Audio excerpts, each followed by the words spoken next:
The distress signal left the Valari council chambers in a storm of panic. It was a rare unanimous vote. Dispatch an SOS to all known allies. The swarm had consumed MYRR station in under 7 hours. No survivors. No trace. Just a silent dead zone in orbit where a thriving colony once spun. This wasn't a natural anomaly. It was engineered, intelligent, and it was spreading. The beacon should have reached the Altari, or perhaps the Panarchs in Sector 8. Instead, it vanished into a spatial static field, bounced and rerouted into a forgotten coordinate set, an old system labeled SOL-3.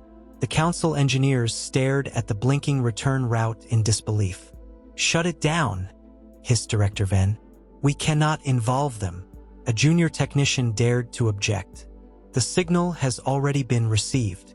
Across 70 light-years, deep within the heart of the Terran Confederation, an orbital defense array woke from deep cycle monitoring. The signal was raw, unencrypted. It took less than 1 second for the AI to interpret it as a verified distress message from a registered xenosapient species. 2 seconds later, the message reached the Unified Earth Command. 7 seconds after that, the Deathworlder fleet received deployment orders. The Valari hoped for silence. They prayed to be ignored. Humanity had not participated in galactic diplomacy for centuries. Not after the Accord dispute. Not after Earth's classification was changed to hostile developmental anomaly. No species had contacted Sol since then. The records were marked red. Do not engage. Do not approach. But Earth remembered everything. The Valari orbiters trembled as distortions opened across their local void space. Ships emerged, black, sharp, and radiating frequencies that set off emergency protocols in every nearby vessel. The fleet was smaller than expected, only 20 ships, but their configuration wasn't defensive. It was surgical, deliberate, predatory. Communications opened. "This is Admiral Kalen of the Terran Response Fleet. We received your signal. Assistance has been authorized. Stand by for analysis and engagement." The Valari delegation scrambled to reply. "Admiral, there must be some confusion. We did not mean."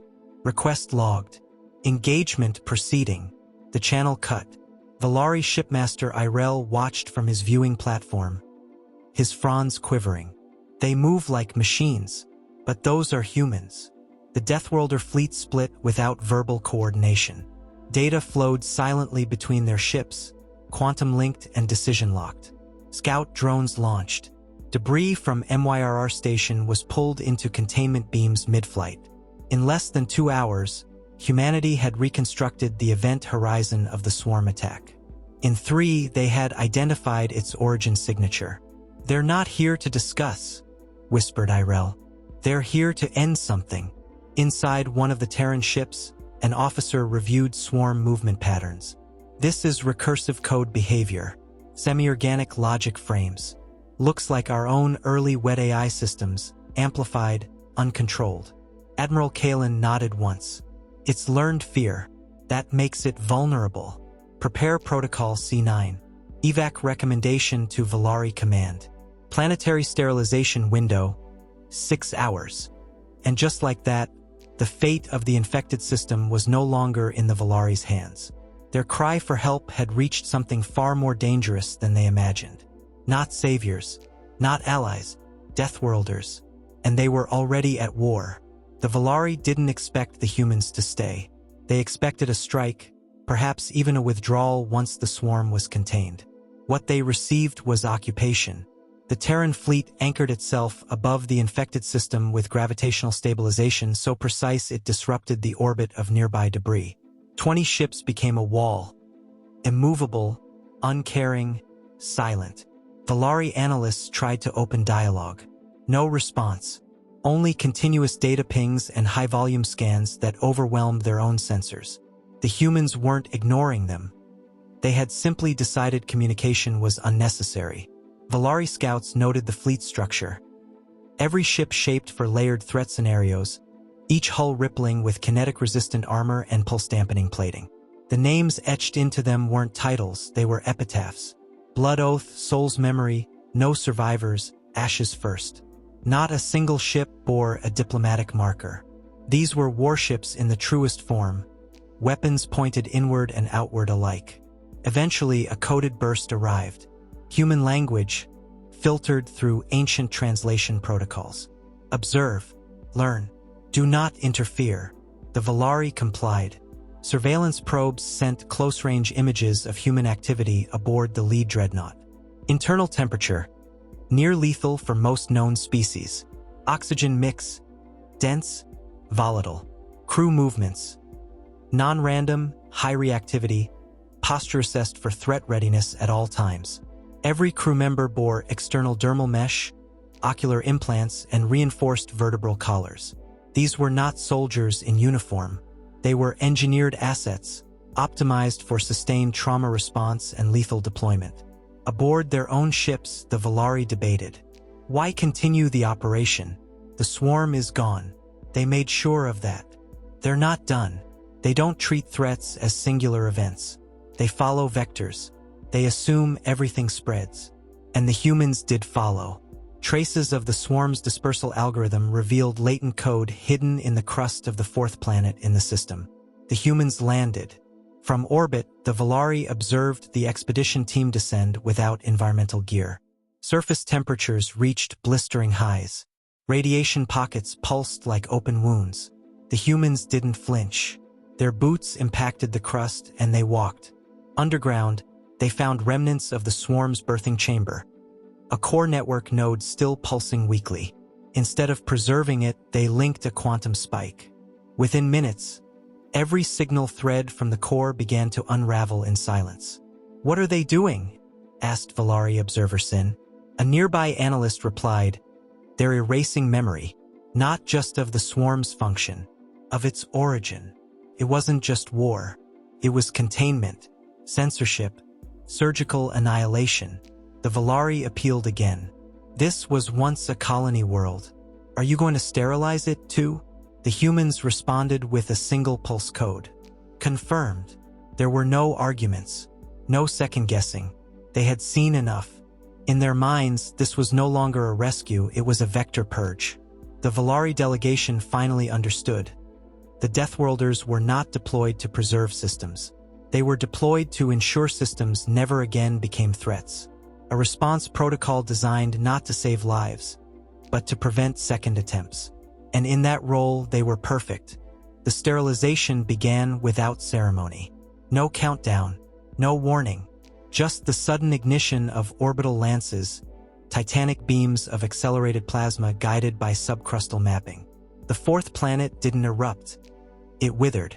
Oceans flash vaporized, tectonic plates buckled in silence, and the sky turned white. Every swarm nest, every relic, every hidden code node gone. The Valari ships moved back instinctively, not from threat but awe. Precision like this wasn't just power, it was proof of doctrine. The humans hadn't arrived with emotion or vengeance. They had come with a plan executed thousands of times before. They didn't hesitate because hesitation was a weakness predators couldn't afford. Admiral Kalen issued no follow-up transmission. The fleet rotated in tight synchrony and shifted position, trailing a path to the system's outer belt. There, hidden in the shadows of ice giants, the second vector was found. Swarm anchor relay, signal dormant, infected hardware embedded in comet clusters. One human operator reported, "Isolate, burn." Kalen responded. The Terran fleet moved like a single organism.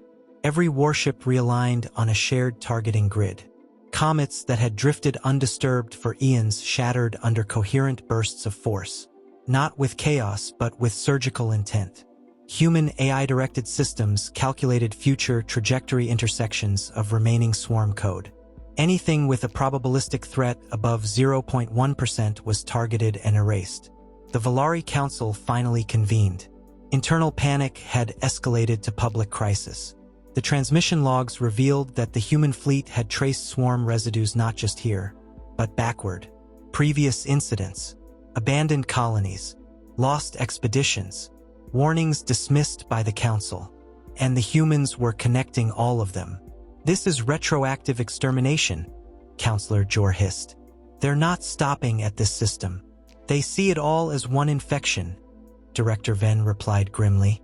One swarm, one war, and we sent the invitation. A final attempt was made.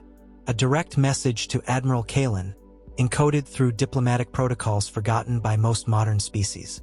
We acknowledge your assistance and assert sovereign domain over our systems. Further aggression will be considered a violation of galactic accords. The reply came seconds later. Your authority was rescinded upon issuance of a distress beacon. Jurisdiction transferred to highest threat containment. Accord articles are not recognized by Terran Command. Further protest logged. Noted. Ignored. That was it. The humans hadn't just arrived to stop the swarm, they had assumed control of the region. Unilaterally, irrevocably, every action they took was based on a doctrine that assumed permission was irrelevant once survival was on the line. Valari citizens began evacuations from nearby sectors. Other species watched in silence. Old stories came to the surface. Tales of Earth's final war, of their exile from galactic society, of what they'd become in the dark. Not monsters, not tyrants, instruments of absolute certainty. The swarm didn't stand a chance. Neither did ambiguity. The humans didn't wait for consensus. They didn't ask for understanding. They operated under a single directive. If it can return, it must be destroyed. The Valari, once the proud stewards of diplomacy and balance, realized they had summoned the one force the galaxy had spent generations trying to forget. And now it was awake. By the time the Terran fleet completed its final sweep, silence had returned to the system. Not peace, not recovery, just a dead, clinical stillness. The kind of stillness that follows surgical removal. Where something used to be, now there was only void.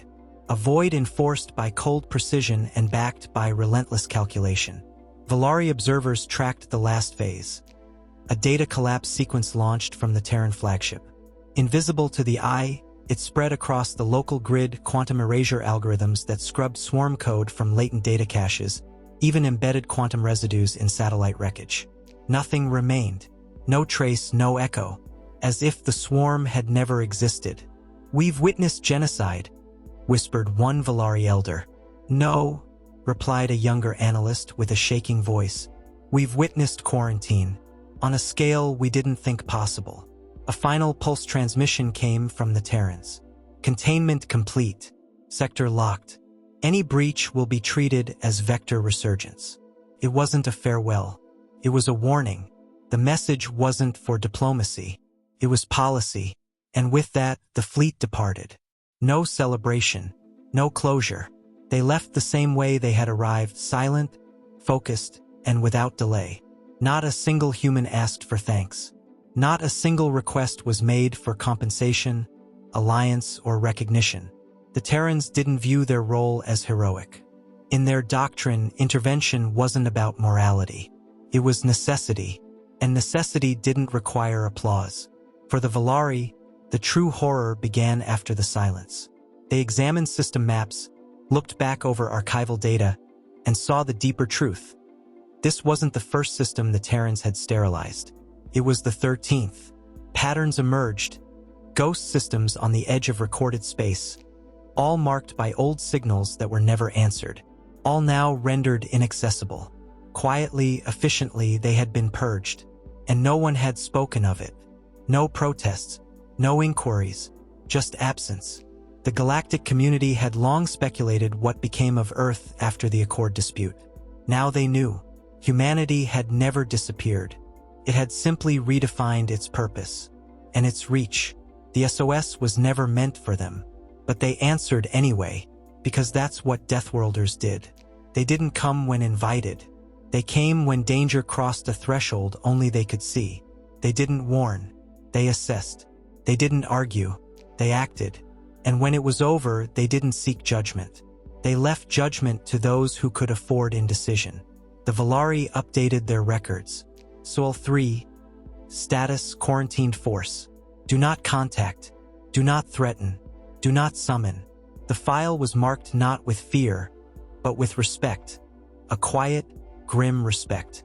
The galaxy had always thought of humans as unstable anomalies, volatile and emotional. But now they understood. Emotion had been stripped from their war machine. What remained was resolve. And somewhere beyond the rim of civilized space, a Terran fleet cruised in silence, sensors tuned for the next whisper, the next flicker of pattern that matched threat vector thresholds. Because the worst thing you could do in a quiet galaxy was send a signal to the wrong species.